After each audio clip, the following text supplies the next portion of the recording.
Assalamu alaikum warahmatullahi wabarakatuh. So another common station for teaching, which is discussing the method of forceps delivery.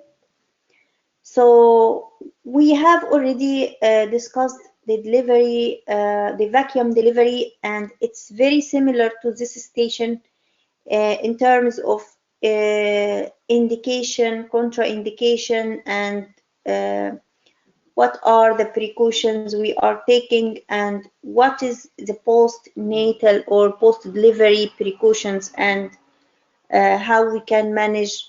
It differs in few things. We will add it today. So the forceps has some advantages on the ventouse or kiwi vacuum delivery, that it can be applied for the preterm baby. It can also be applied for the non-vertex presentation. So the non-vertex presentation, if it is breech, we can apply Piper forceps or Keeland. And if it is face presentation, we can also apply forceps. The other thing that added to the advantages of the forceps over the vacuum, that we can rotate the head if it is in malposition. Like if the baby is occipito-posterior, we can also apply a rotational forceps, like a Keeland forceps, to adjust the baby position. So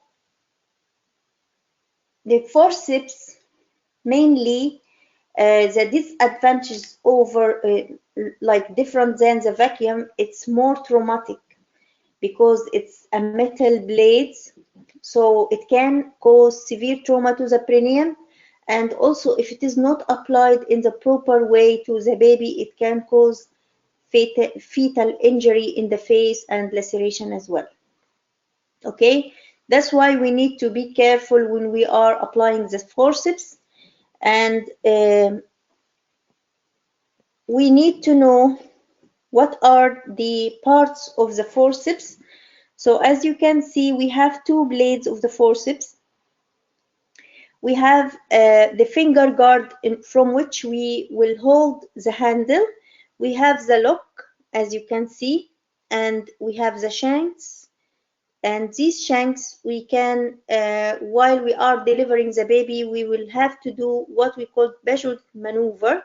We will rest our hand on this one and press down, so it has an importance.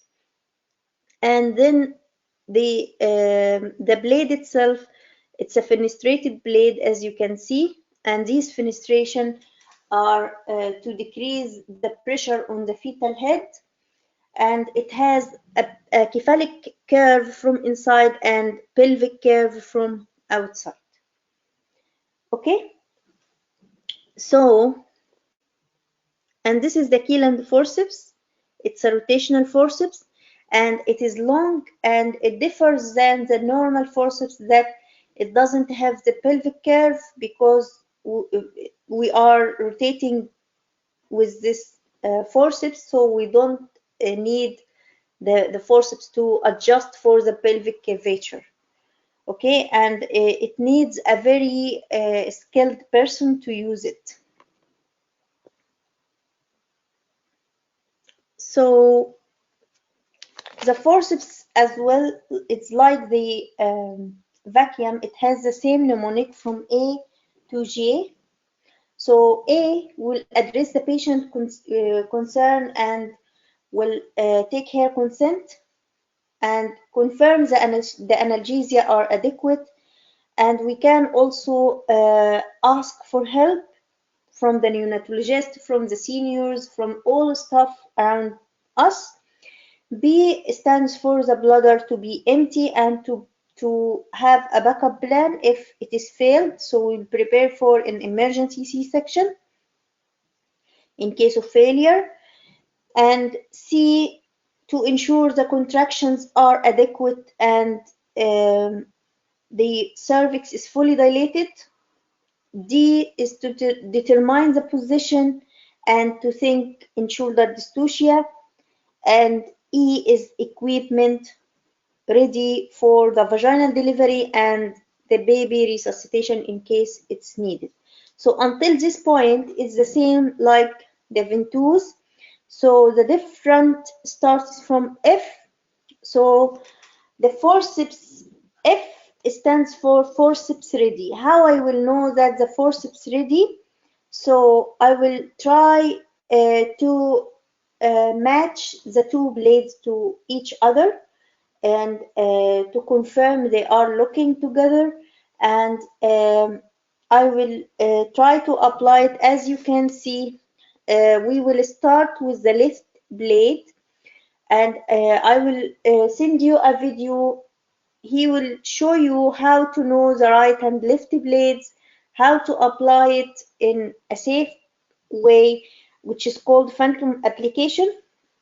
We'll do the left blade first because the lock is designed for that. Okay, you can, if you apply the right blade first, and then you can, if you trying to apply the left blade, they will not lock. You have to apply the left blade first, and then you apply the right blade. So you will hold the forceps like a pencil, as you can see, and put it vertically like that. Put two fingers inside the vagina, between the head and the vaginal wall, and this to guard against laceration. And then slide the forceps between your finger and the fetal head, and with your thumb you can just adjust the blade to the proper position.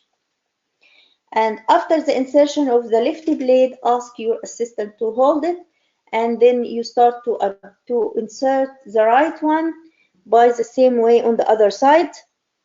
And when you feel okay, you lock them together, and then you assess for what we call the position for safety. What is position for safety?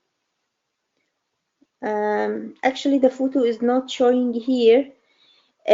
Position for safety, when we apply the two blades, we have to see that the sagittal suture is in the midway between the two blades, and the posterior fontanelle or the lambdoid suture lies one finger above the shaft, and the fenestrations can adjust only one finger on each side, or can admit one finger. So if this is not achieved, this is a wrong application, and it's very risky to pull the baby in this position, because it may be causing severe laceration to the baby, because it's maybe applied to some areas of the face or whatever.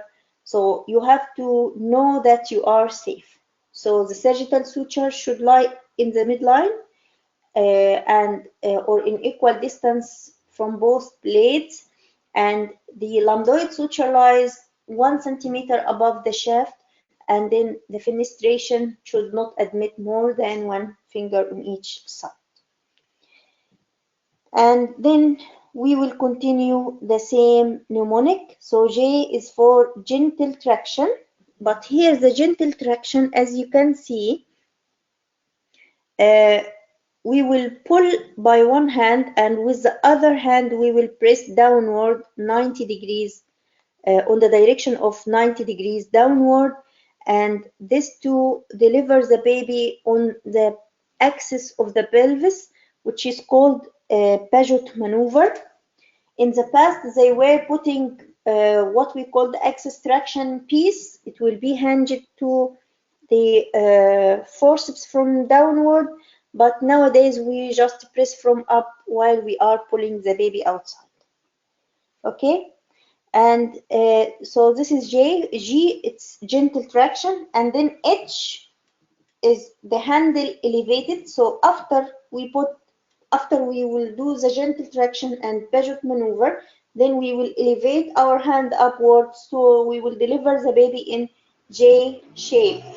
Okay, and then I is to think for incision or episiotomy, so we will evaluate for the need of episiotomy, and J is once the jaw is visible, we will remove the blades, And how we will remove the blades? We will remove the right blade first because it is the last blade we inserted, and then we will remove the left one. Okay, and then we will manage the rest of the things as the same as the vacuum station exactly.